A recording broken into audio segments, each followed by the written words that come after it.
You might be a religious scientist. You might be a religious scientist. So you might be a religious scientist. If you have ever uttered the words, if you believe the reciprocal universe, in forgiveness. If you can give an elevator pitch about the science of mind.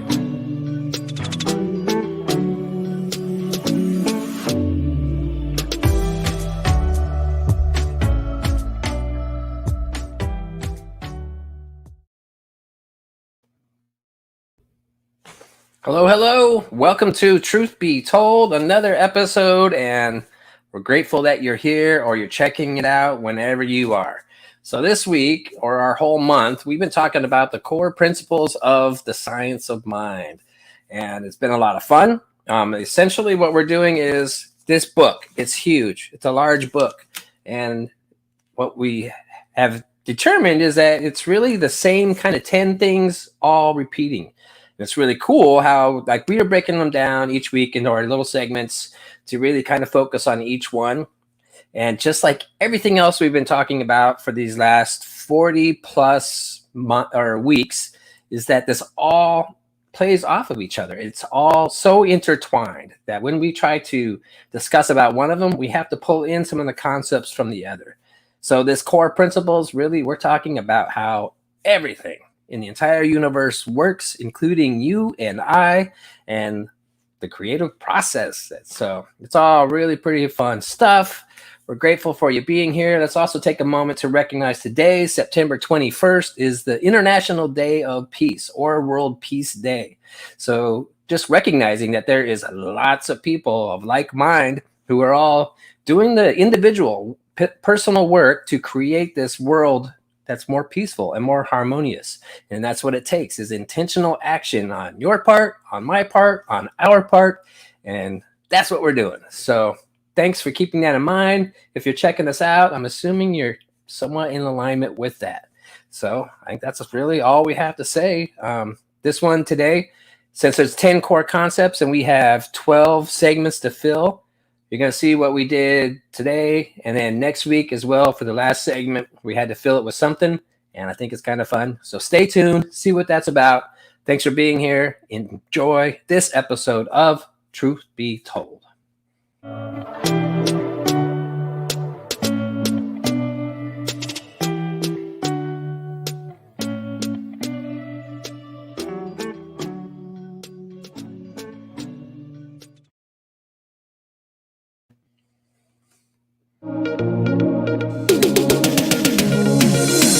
You might be a religious scientist if you have ever uttered the words, the reciprocal universe.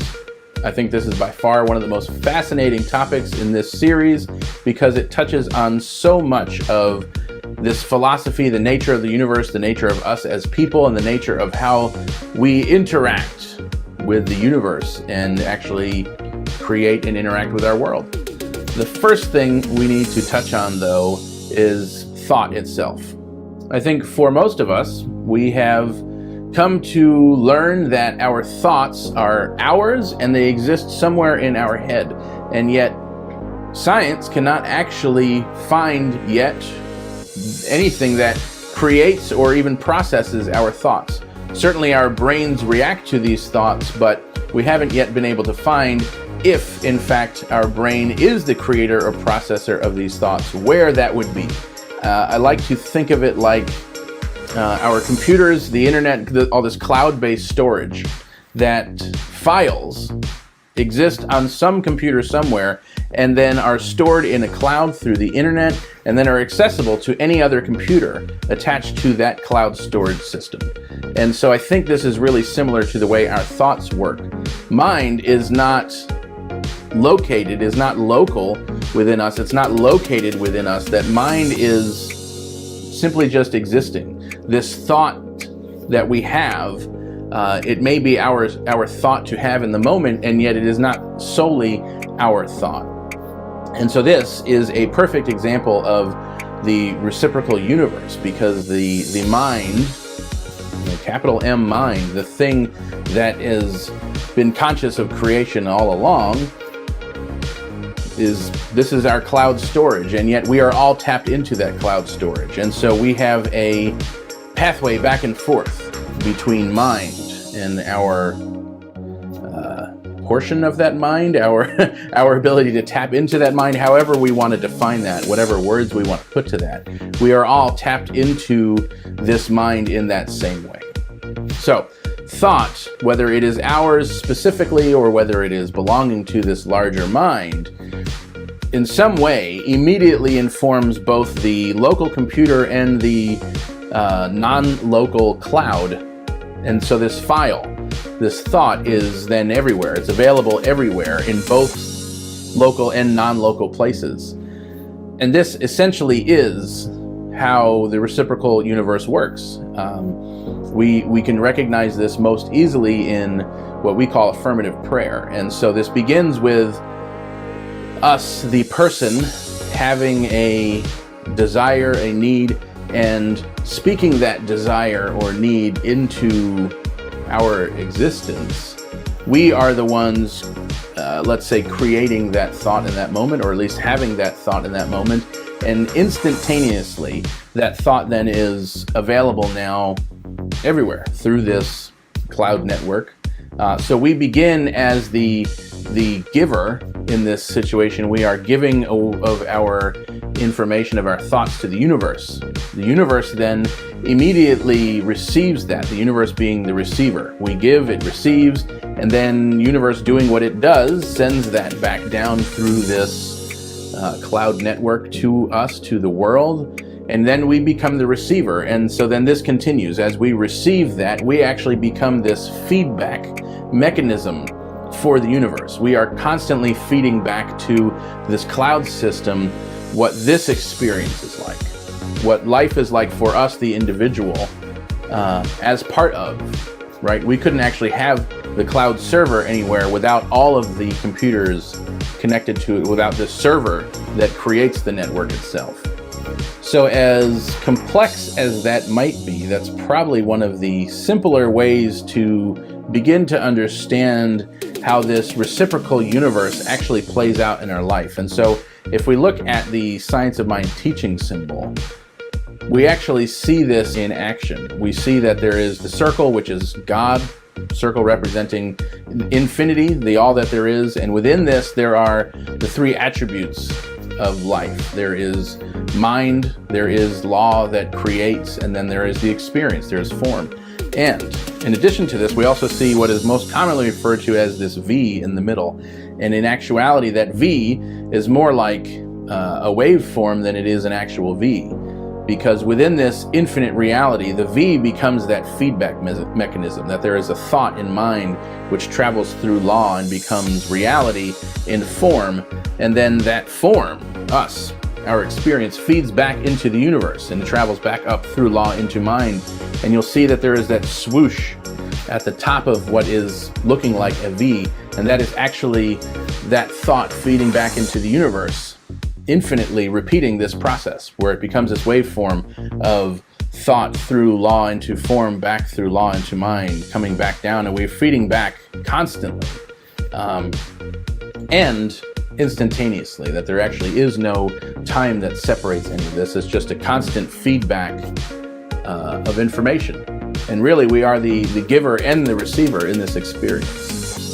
So we add to that then things like mental equivalents, that in the cloud there are stored these blueprints, these files, that we create a thought first in the cloud, which is then available everywhere. And so for every experience here, there is a file matching that experience in this cloud.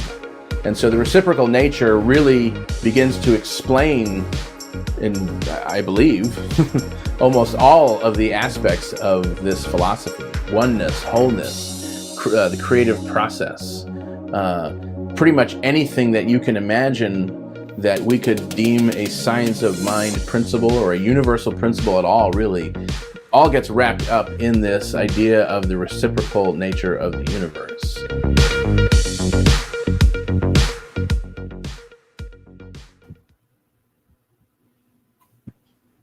Good stuff. I like that. Wow, what an amazing way to describe it, that sort of cloud-based system. I love the cloud idea too. Well, with that understanding, it kind of expands not only the responsibility for our thoughts and ways of being in our own personal life, but like in the larger collective experience. Mm. And I think it's like, it also kind of gives us some space where we see things in our, like the outward experience and world that we would like to see shift. So it's like, yeah, we could actually do that. I think sometimes people get crippled of like, we see all these things that we really would like to see shift, but I'm just one person. Right. But this really gives like turbocharge to, that we can through our own downloading this to this kind of collective cloud experience, that we really can impact things in a positive way. Yeah, for sure. Powerful stuff. Yeah. Somebody was just knocking at our door, so I got distracted. Sounds okay. Yeah. And what I thought was really interesting trying to put this together was trying to even figure out what part of this concept to focus on. Right. It really is. I mean, the idea of the reciprocal universe, the idea that the universe itself exists as this reciprocal thing, whatever it is. There's so much to that. And I think traditionally this has been described as, the idea that for everything that exists in form, there is a mental equivalent of that in mind, right? So that everything that exists here out in front of us, there is that blueprint of that exists in, this mind bank, this idea bank somewhere, right? And really quickly, we get really short on words to actually describe how this even, like what it even is. What is it we're even talking about? Because it can easily seem dualistic, that there is some sort of bank of ideas somewhere out there, and then there's us separate from that, getting that idea or witnessing the form, the materialized version of that idea. And I think it's easy to see it in that dualistic way because we don't really have the language to recognize that that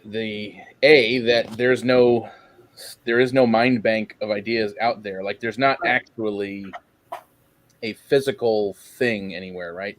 And so just like cloud storage, like if you store your files in OneDrive or iCloud, there is not a place in the internet that stores files. Like those files are essentially saved somewhere on a computer, a large server, which is just a really big computer that houses all of the files. So like iCloud, Apple owns massive amounts of storage somewhere, like on Earth in physical computers, and all those files get stored in that server, and we're just like, oh, it's in the cloud like. So it really is that same thing. Like it's almost like, we have an Ethernet cable in the back of our head that we're all connected to this interweb of thoughts and thinking and whatnot. And it is the connectedness of that web that actually makes the cloud. Like the cloud doesn't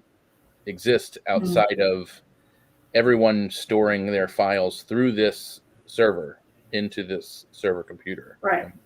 And so it's actually a way better way to like the cloud server storage thing is even a way more accurate way to describe how we have our thoughts than even how we talk about like the reciprocal nature, because it's such a hard concept to talk about without getting into this idea of there being something like, it's when we start to look like up and away from ourselves that we're like, oh, well, that's not a thing.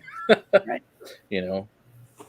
Well, and I liked how you talked about the kind of the wave that it comes down into form and back up through the law, and then it's like it is this it's kind of shifting and moving and out picturing in this very I don't know, this very kind of universal flow of things. The way that it feeds back into itself, yeah, that is really cool. And that it's also like you said, instantaneous. It's not like it's an actual kind of time thing. It's just there. It just happens. Yeah. And I love the way that that this shows up in like our reality, to where when somebody comes up with this clever invention, and all of a sudden, what's funny is like, okay, so my spouse has had a couple of times that came up with a really good idea for an invention, and we didn't act on it, and all of a sudden, like 6 months later, we open up Bed Bath and Beyond, and there it is, and it's like, oh man, that was your idea. It when these things come, and concepts, trends, all these different things, like they just kind of, when they emerge, they don't just like one place. It pops up through mind, through all these other people. It's a really pretty cool. Also, like very much the same idea of like when you're thinking of somebody and then your phone rings and it's that person. It's all connected and very cool. Yeah. And I it's like, the more we even think about it, the more I think about it, the deeper and wider this idea even gets too, right? Because I think even like in prayer, it's still easy to engage in affirmative prayer to something outside of ourselves. It's really easy. And I think mostly it just comes down to language. That language, our language, was developed to describe things that we perceive as different from ourselves. And so, if language is all based in that to some degree, how do we describe then that which is, gestures vaguely to everything, right? Like, right. And so affirmative prayer, to engage in affirmative prayer, it's really easy, even in saying the words, that we recognize oneness. We recognize that it exists and we therefore are what it is, blah, blah, blah. We're still like, there's still this like language bias towards this idea of separation, and as if there is still something separate from us, or at least separated from us, that is acting on our behalf. And in a way we could easily describe it like we have to make the line somewhere, and just since we don't have the language for it, we just say like, okay, I'm going, for lack of better words, I'm going to use these words to best describe this portion of this thing as best as I can. And so, there is, this thing greater than us that acts on our collective behalf, but it's not like it's doing, I don't even really have the words to like describe. There is not an activity happening. Like if it's done, like if mind exists beyond time and space, like everything complete. Yeah. In a moment, like everything's happening now. Everything that has ever happened, everything that ever will happen. Yeah. Is happening. And all of that is the reciprocal nature of the universe, right? Like we have this thing where, like the Santa Claus God, if we pray to it, if we act nice, it will give us the thing we want. And obviously that's not really it. And yet there is this, it's almost like magnets, where like we are the giving end of the magnet for part of the prayer, and then we become the receiving end of the magnet, right? Like we flip our polarities. Mm-hmm. Within this, I am declaring this, and then we move into that area of receptivity, of creating the space in our awareness for that thing to come to fruition. And it's a really, I mean, this whole reciprocal nature thing, just like, it pretty much just covers all of science of mind. Yeah. I see why you said it took so long to describe. It's deep. Yeah. But you did it so well. Oh, good. For something that can't really be described, I think that it's just a good visual. I mean, obviously we're never going to be exactly it, because it's just. Yeah. And that is, at some point, it just is this. I don't know. It's just hand motions at some point. It's all of this. Yeah. Pretty much.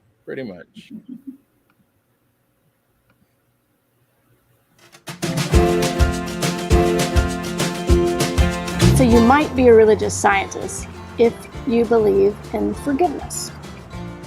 So forgiveness, from the science of mind perspective, is this idea that in the eternal now, there is no anger or punishment or need for forgiveness.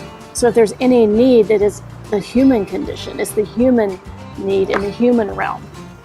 And so the purpose of forgiveness within the context of religious science is this understanding that there are those things within our lives that impact our ability to live in the eternal now.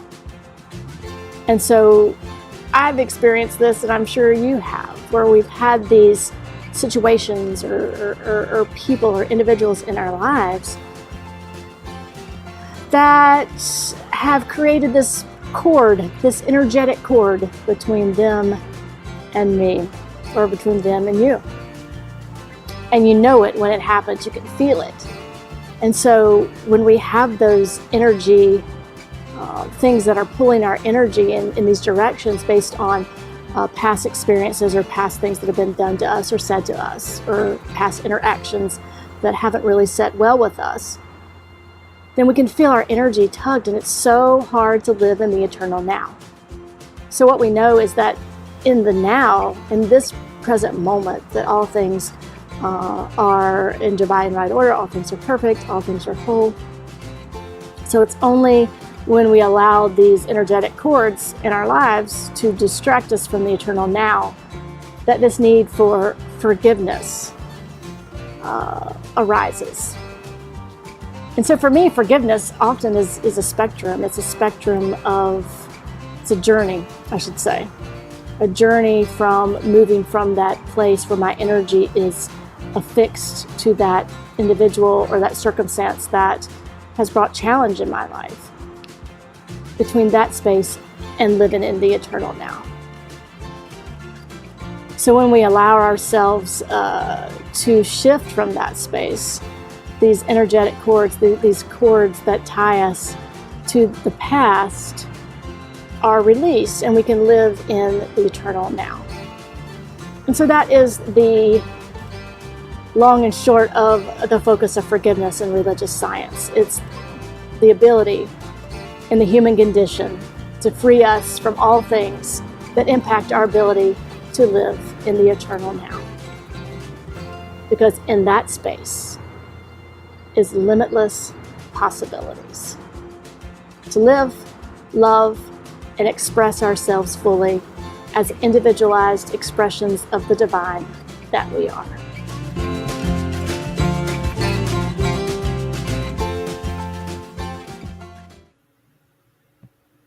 I love that you started off with the idea that forgiveness is a human condition, because I find it so fascinating that this is the one core principle, the one core idea that is not in and of itself a principle.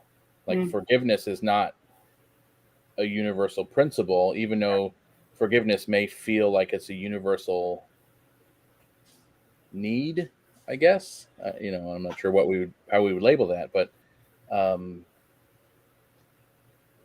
thing itself, if we can differentiate it from us or from this experience of people for a minute, does not ever need to forgive anything, which is interesting. Well, I also think, and I may have some detractors when I say this, but I do think that this idea of forgiveness has been probably one of the most mistaught things. I don't know, obviously not from an intentional standpoint, but I do think that how we approach this idea of forgiveness impacts people and their experiences. And so I like how, in Science of Mind, the focus is not on the other person or the experience or whatever, but instead it becomes, the focus is that it frees me, regardless of the experience of someone in the past or a situation in the past, because there are often times where we don't receive anything from that person. We don't receive any sort of uh, apology, or however you want to call it, any sort of reconciliation from that point. And so I think that this understanding of forgiveness from this kind of individual sort of experience is that it does it frees me. It frees me from that. And so then I can now live in this moment. And I don't think it's one of those things that I think it's taught a lot of where you need to forgive, you need to forgive, you need to forgive. Like it's a snap and this is what happens. And as we say a lot of things, I think forgiveness is a spectrum. I really do. I think it is. I think it's a spectrum. And I think that process, I wish it had a different word, but that process of coming from that experience and then being able to live fully in this present moment without the energy of that. I think often sometimes it takes a lifetime. It takes a lifetime of turning our gaze back, turning our gaze back, turning our gaze back. Well, what's interesting, sorry, go ahead. No, and I was just saying, I think a lot of times in certain traditions, I think that it is often verbalized that forgiveness is the necessity in order to experience this. And I don't think that's true. I do think that we do have these plateaus of experience where if I have 15 cords attached to this person, I may lose 3 of them and then live in the 12 chord space. And then, or lose 3 more and live in the 9 chord space, and it's just this, and I think that is that constant revisiting, and then seeing, oh, I feel lighter and lighter and lighter. I think that's where the power is. And I think that sometimes it's taught in a one and done deal. And if you haven't done it, then you're not doing your work and you're not doing it right. And whatever. Yeah.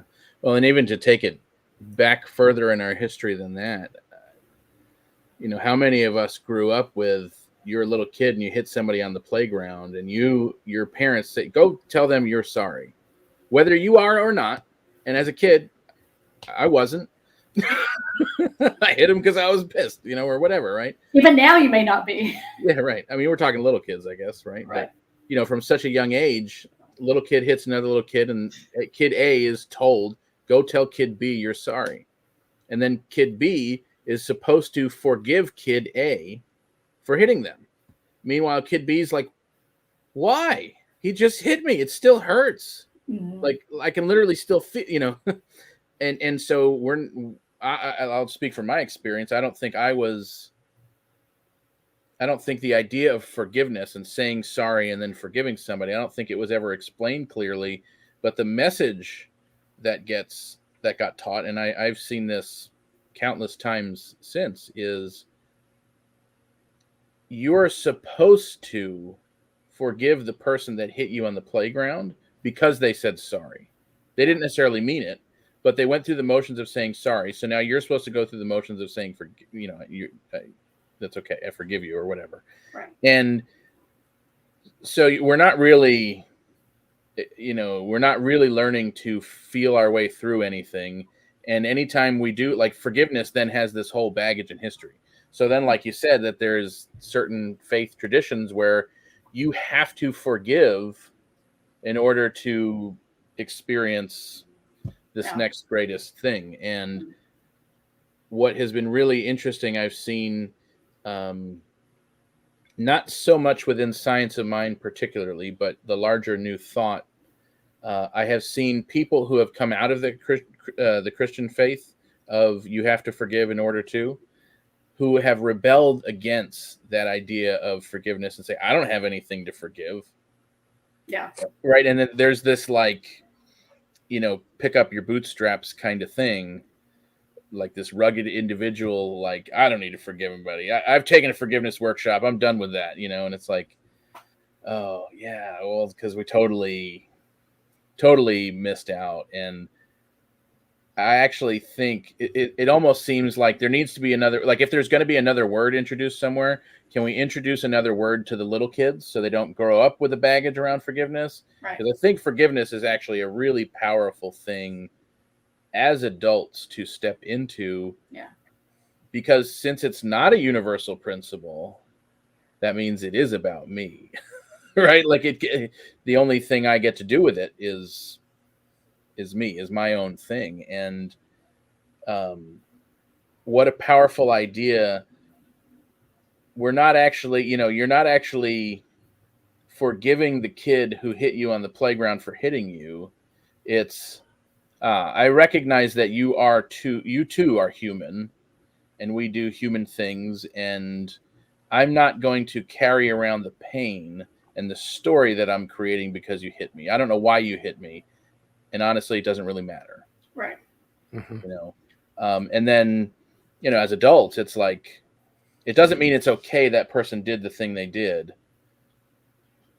but what good is it doing us to carry around this story however many years later that we're retelling ourselves again and again and again? And so to even be able to forgive ourselves for exacerbating the story in our own mind and reliving it over and over and over, that's like a hugely powerful experience. Yeah. And again, there's just so much to it in the way that it all interacts. When we were talking about the reciprocal nature, if we're carrying that energy, or as Rev Ryan said, like the cords connecting us, we're dragging that with us, this resentment and this negative energy. So every time that they pop into our head, that what we're sending back to that one mind is more feelings of animosity, more feelings of, what's the word, just disharmony, and just constantly that it all ties together. So we free ourselves. And I know for me personally, like I used to be able to hold a grudge better than anybody, and I could do it indefinitely. And then luckily, once I finally learned, and it was through Science of Mind teachings, that just hearing the different stories, powerful stories, that people's lives shift with people that they had huge problems with. Once they free themselves from that forgiveness, from that grudge, that all kinds of other things opened up in their lives. So it's like that, it's taking a place within us that's blocking something. And when we're able to let that go, then there's that space that what it is that we've been seeking can come into our experience. Letting that go. And I like what Chris said in the comments, that forgiveness, a part of it is letting go of the hope that something could have been different. Right. And so I think that's so true, because if I look at an experience or an individual and I'm like, man, why'd they do that? I wish that hadn't happened. And if that hadn't happened, then blah, blah, blah, blah.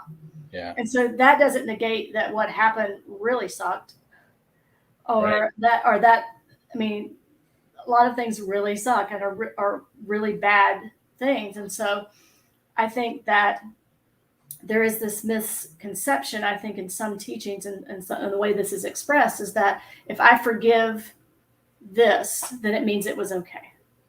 Right. Yeah. And I think for me, I've noticed the strongholds of unforgiveness in my own life were these situations where I knew that I wasn't going to get any sort of anything from the other person. So I had to hold on to this because no one else is going to remember. No one else is going to remember that this happened. So I've got to hold on to it because it wasn't right. And somebody's got to pay and someone's got to remember this. And so it's really letting go of this idea that things should have been away or not. And this is not to say that it's easy, because it's not. Or that it even like this imperative. I do think that it is just this constant process of releasing. And then the more we release, when we're ready, and in the time that we're ready, and when we're at that point, then we would get a little lighter. And then we're like, well, I feel a little different. And then we're able to sink a little bit deeper. Yeah. And they're like, well, there's that other thing. Okay, sit with that, release that. Oh, and I feel a bit different. And then it's this constant just I wish there was a different word than forgiveness. I don't know. Yeah. But it's this experience of really letting go of the things that are impacting who we are in this moment. Yeah. And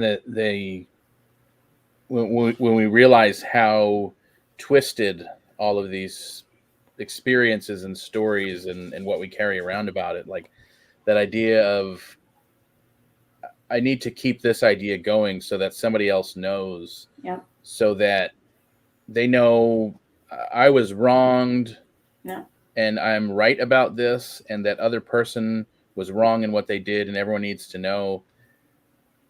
And a lot of times we carry around those stories for so long, our identities get wrapped up in those stories. And it's like, but wait a minute, if I forgive this person, even in recognizing that forgiving them doesn't make it right, but forgiving them in the sense that it's not my role to make sure you experience whatever I think you should experience, right? Like, I'm going to let go of continuing to keep my energy invested in you in this experience.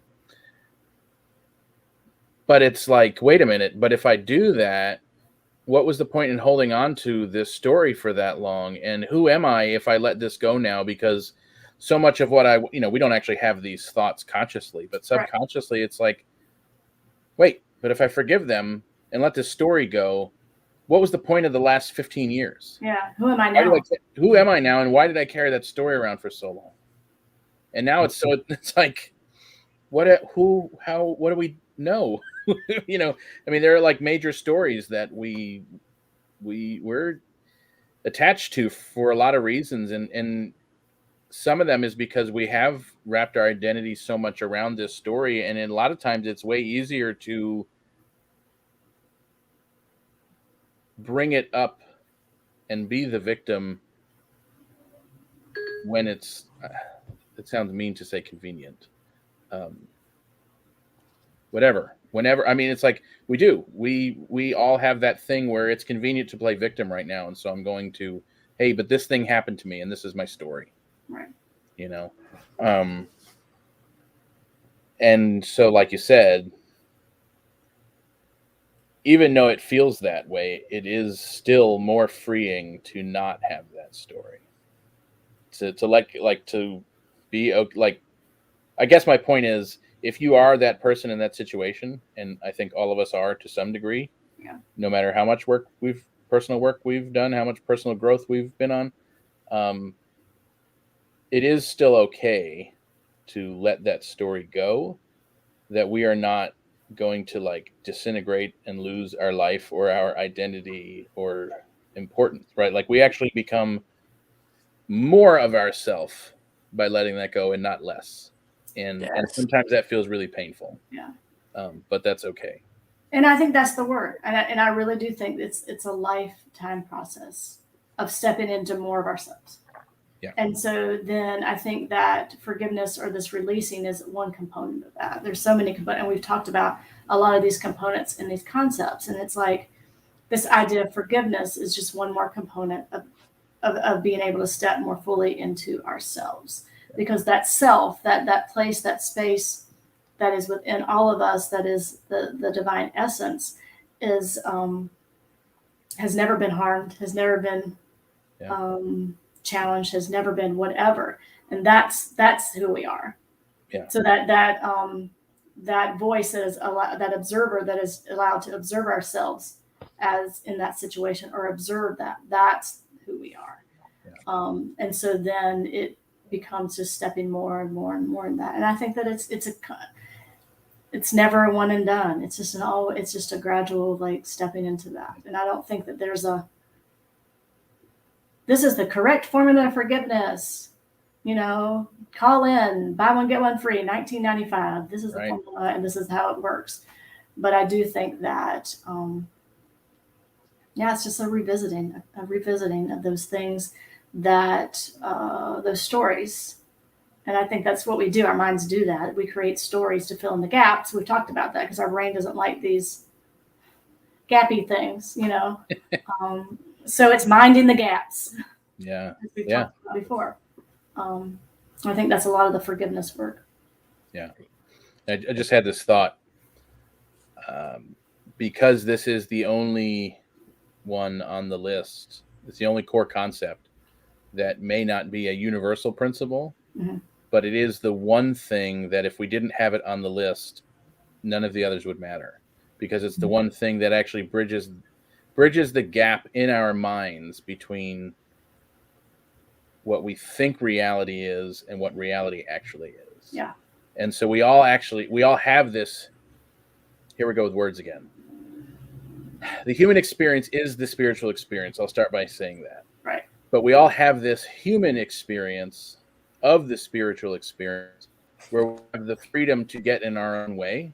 And so if we didn't have forgiveness, we wouldn't have a way of stepping further into who we know we actually are. Right. Because we would just have that human stuff in the way. And so I guess forgiveness really is anything that allows us to shed that stuff that's in the way of who we believe we are. And yeah. I love that. It's making that conscious choice of who and what we know ourselves to be. It's like kind of a chance to prove it. Yeah. Yeah. Right. It's good stuff. Yeah. It is good stuff. Yes, very good stuff. Very good stuff. So we actually have a lot of very good stuff. I think you probably know this, but maybe you don't know quite all of the good stuff that we have. So we have a little bit more of the show coming up, but before we get to all that, we just wanted to take a moment and thank you for being here with us, for hanging out with us. We are certainly grateful for you being here, whether you're watching live right now or watching later on, which is your right now. We are super glad that you get to watch with us and we get to hang out with you. And we have so many more opportunities for you to be involved even further. So if you go over to our website when this video is over, or even open up a new tab right now, soulevolutioncollaborative.org, there is a plethora of information and experiences that are just waiting for you. We have a growing video series that gets all into the details of what it is we actually teach and believe. And so there's a whole series of short 2 and 3 minute video clips that you can just kind of dive into at your own pace, whether you have been at this for 50 years, 10 years, or you're just starting today or tomorrow or whenever you get the chance. There is information there for you. There is a place for you to dive in and start this personal journey. We also have on our events page listed out all of the things we do throughout the week. We have Tuesday night, of course, Truth Be Told, which you are watching right now. Wednesday night, we have our Unwind Wednesday meditation with Chris. That is pretty awesome. And then Thursdays, we have The Gathering, which is where we get to take all of the stuff we've gotten from our little personal journey that we've been on for however long we've been on it, the information we've gotten from these videos, from conversations, from books, reading, where we take our personal journey and marry that to the journey of others in this collective space where we all get to come together and share. And that is super awesome. It is actually by far our favorite night of the week. I can't quite explain it, but it is a uniquely transformational experience every time. And I know we've been saying this for a couple weeks already, but I just want to keep it on the top of your mind that coming in the next several weeks, we will be launching a brand new Sunday evening program that is, we're calling it The Place to Come and Hide. So we know that Thursdays are not the easiest place to jump right in if you've never done anything like this before. But don't let that discourage you. If you are looking to do that, please consider jumping in. And this new place, this new experience is going to be the easy way in, kind of a soft entry, very low expectation. You can kind of come in the back virtually and hide if you need to do that to come check it out. But it's going to be fantastic. So keep an eye out for that.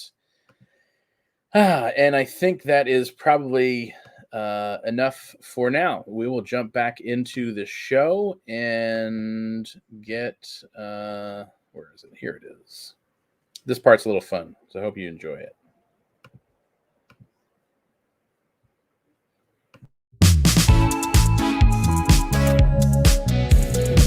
You might be a religious scientist if you've ever manifested a parking space. You might be a religious scientist if you've ever said namaste to someone and had no idea what it meant. You might be a religious scientist if you've ever shown up to church on Sunday wearing sandals while you're also wearing socks. You might be a religious scientist if you've ever said namaste to someone and knew what it meant. You might be a religious scientist if you can give an elevator pitch about the science of mind. You might be a religious scientist if you've ever brought a vegan dish to a potluck. You might be a religious scientist if you are tired of hearing about the weather in Zoom meetings. You might be a religious scientist if you've ever wore convertible plants to church. And yeah, I've done that. You might be a religious scientist if you have customized license plates that say something about either peace or love. You might be a religious scientist if you've ever worn goddess wear. You might be a religious scientist if you've ever seen somebody requesting prayer on Facebook and you immediately put down your phone and went into prayer. You may be a religious scientist if you've ever said a prayer before making a phone call. You might be a religious scientist if you've ever visualized throwing a basket, throwing that perfect pitch, hitting that perfect drive in golf, and then actually done it. You may be a religious scientist if you've ever said a prayer before sending an email. You might be a religious scientist if you've checked to see if there's a center for spiritual living in whatever city you happen to be visiting. You might be a religious scientist if you're not afraid of dying. And you may be a religious scientist if you've ever said, "Who wants to pray us out?" before ending a work Zoom call. You might be a religious scientist if you've ever started a phone call with prayer. You might be a religious scientist if you've ever hugged every single person that you saw on a Sunday morning.